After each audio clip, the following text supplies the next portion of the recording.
What's up, dudes and dudettes? I'm here live. Check it. Got all this stuff laid out. I'm just gonna go over everything. This is a engine for Jeff in Seattle. All right, so this we'll start here. I'm gonna start sliding parts over. So we'll start with the 171cc big bore kit. That's this guy. This thing is sweet. This is a drop-in kit, meaning when you slide this sucker into the cases, you won't have to bore out the cases, the engine cases at all. Our kit is a drop-in. I've had people comment saying, I bought a 171 kit from your request and it didn't go in. Well, our kit is a drop-in. That doesn't mean that everybody's is, ours is, okay? So 171cc, the rolling wrench kit. Of course you got the piston. I actually added the piston rings on there already. So I actually just did a piston ring video. If you haven't seen the piston ring video, head over there.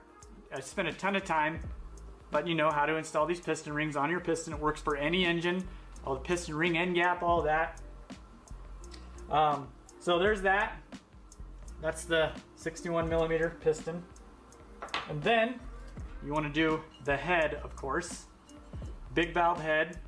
And then you've got your, you know, your big ports, 28mm ports. So that's more air in, more air out, more performance, obviously, as I say. Again, this is a rolling wrench head. There. Okay. Then we got the valve cover. I'll show you why we're changing the valve cover in just a little bit.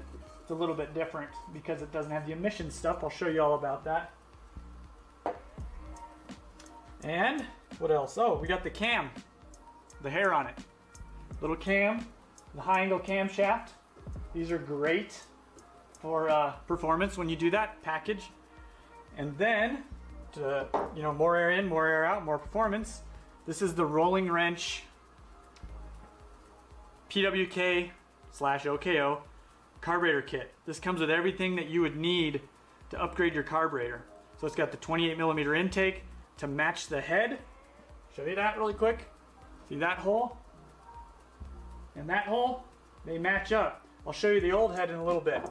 But got the intake, got the carb, got the filter, even got the cable.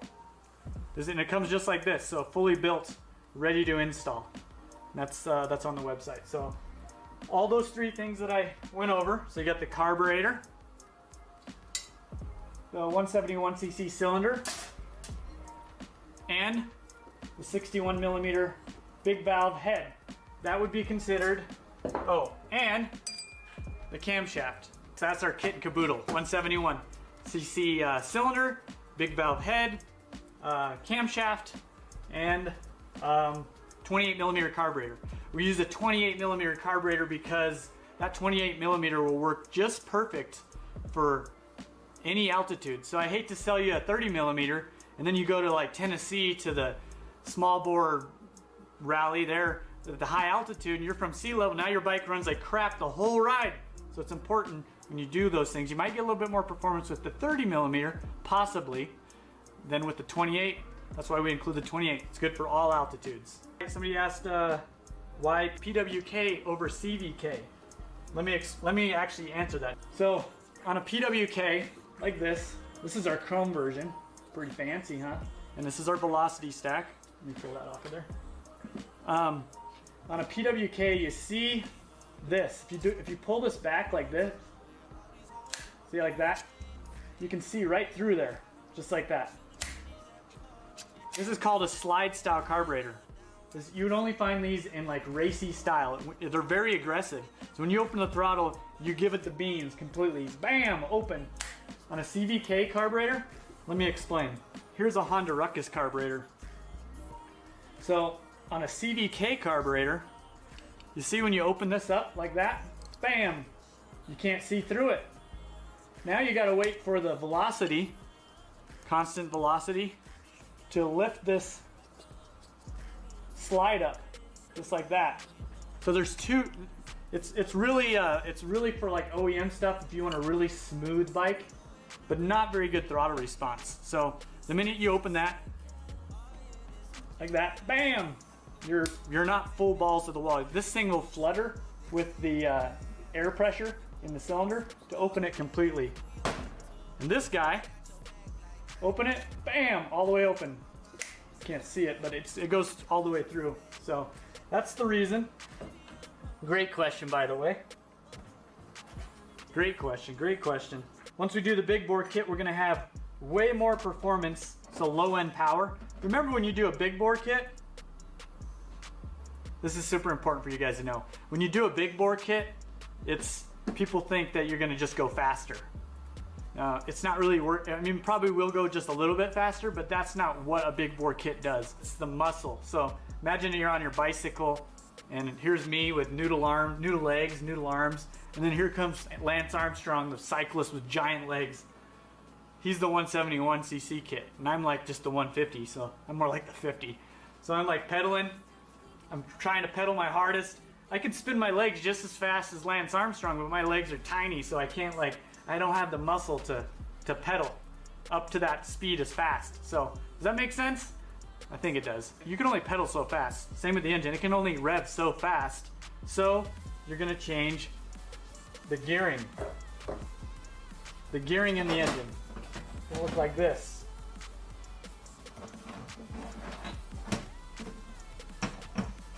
You got these. Well, we're gonna do the short wheel axle since this is, for a ruckus. So we'll do that with it.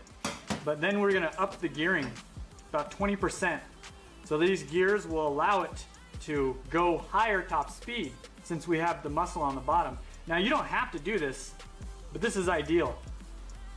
Once you do the gearing, you're gonna lose a little bit of bottom end, but remember you've gained all that muscle at the bottom with the one from going from the 150 to the 171. So change those gears. And then we'll do the short wheel axle because the one that we have is really, really long. So there's those. And what goes hand in hand with the 171 kit, it's gonna be, now this is the premium end of things. So we're doing a variator. I'm gonna show you all this. I'm gonna tear this whole engine down and you'll understand how this all works. But I'm just showing you the parts up first. So we're doing some 11 gram Dr. Pulley sliders. Now when I say sliders, these are not round like rollers, these are sliders. So these have more action, better for the CVT. And we've got our Teflon coated NCY variator and light and dry face, which looks fancy and a slider than stock. So that's cool. Put this over here. And then we've got, I'm super proud of these, REVENO clutch. So this isn't a traditional CVT clutch where it works with centrifugal force and then the pads slide out. This is much different. I've got a whole video on that. These are a hell of a lot lighter. Like, if I remember right, 150 grams lighter than a CVT transmission clutch. So this is great. These things bite hard. There's less vibration, the whole 9 yards. We've got our premium belt here, Kevlar belt. You always want to run these. They just, when you have so the REVENO clutch comes with a spring. It's a little bit tighter than stock. And it's going to be a little bit more rough on the belt. Plus you're doing all this extra power. You definitely want a Kevlar belt when you do all this.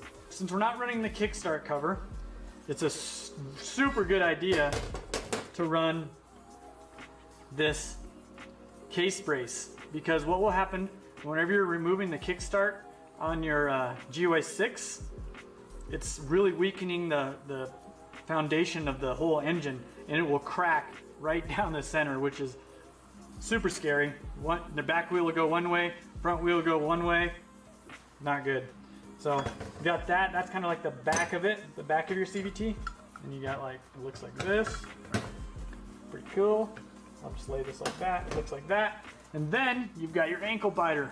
This is purely for looks. It goes right over the top like that, and it's not straight by any means, but it's kind of a beauty cover. But that's what we're doing there. Case brace, ankle biter. We're doing a GY6 with a custom wheel. So we've got our custom hub. This is a drum style hub. This just mounts to the back so you can mount any custom wheel to it.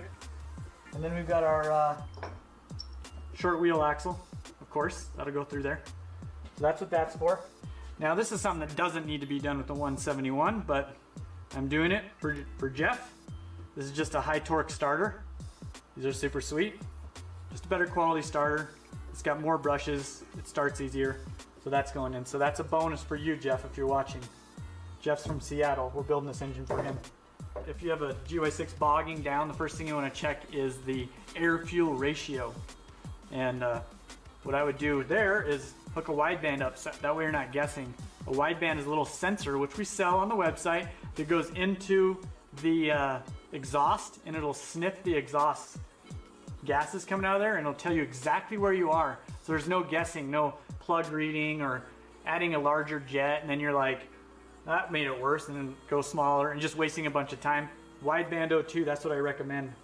So the engine that we're building is it's for a ruckus, for a stretch ruckus. This is our GY6 ruckus conversion kit. So you don't need to pull the Honda ruckus wiring harness out at all. All you need is this. Let me explain. So this is our CDI coil combo in one. Let me show you how it works. I've got a whole video dedicated to this, but this sucker mounts to on the front on your frame. This guy plugs into your service port. This guy plugs into your right hand control. Super easy. And then you've got your starter solenoid right here. 8-gauge wire. This works with the 232, doesn't matter. It's really good, thick gauge wire. You got this plug right here. That'll plug into the other end right here. And then this plugs into your right, or any your brake sensor. So it's really easy. You can install this kit within like 20 minutes. And I can switch, actually have a video switching this from a Get to a Ruckus, or Get to a GY6 in like 6 minutes, like going from back and forth. And then you got your ground wire. This is your ground wire. And then for the charging system, this is a 12-pole stator. A lot of companies on the market are doing 8-pole, 11-pole. This is 12-pole. This is as good as it gets. And this plugs into your stock harness. So this GY6 harness is everything you need. Comes with everything, even the tool to get to the stator. Super easy. And your choke, if you have a CV style carburetor, on your choke you have a plug. This plug right here is going to get you powered into your GY6 carburetor, so your choke works. So this is the complete plug and play 20-minute install harness. Literally takes 20 minutes. And then we've got our engine, of course. We're going to be building this up in just a bit. Okay, so the first thing we need to do is tear the panels off. Let's get to the nitty gritty. Just going to pull these. By the way, this is kind of a bonus deal. I already have a step-by-step video on how to rebuild or install a 171cc big bore kit. I have that. It's all ready to go. So I've got it in the membership site. If you guys want, you can become a member, YouTube member. Right next to the subscribe button in the on YouTube, on a desktop computer.